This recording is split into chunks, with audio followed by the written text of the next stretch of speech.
श्रद्धा आणि भक्तीचे केंद्र असलेल्या नाशिकमधील श्री कपालेश्वर मंदिरात सध्या वादाचे वातावरण आहे। दानपेटीतील पैशांवरून विश्वस्तांमध्ये सुरू असलेल्या भांडणामुळे मंदिराची प्रतिष्ठा धोक्यात आल्याची भावना भाविकांमध्ये आहे। मंदिराच्या गाढे, शेवाळे, भगवान आणि जगताप या विश्वस्त परिवारांमध्ये दानपेटीतील पैशांचे वाटप आणि व्यवस्थापनावरून हा वाद सुरू आहे।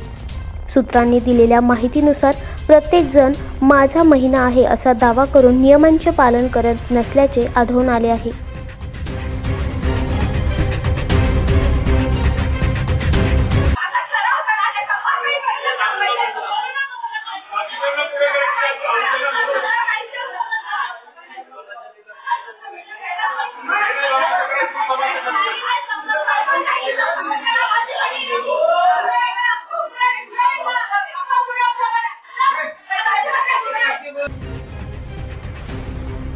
ही बाब अत्यंत निषेधार्ह असून यामुळे मंदिराच्या पावित्र्याला तडा जाण्याबरोबरच भाविकांच्या श्रद्धेला देखील धक्का बसला आहे। मंदिराच्या या दुर्दैवी स्थितीबद्दल चिंता व्यक्त करत भाविकांनी विश्वस्तांना एकत्र येऊन योग्य तो निर्णय घेण्याचे आवाहन केले आहे।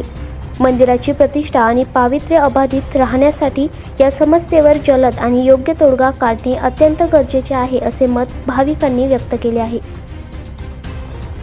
दैनिक भ्रमर, नाशिक।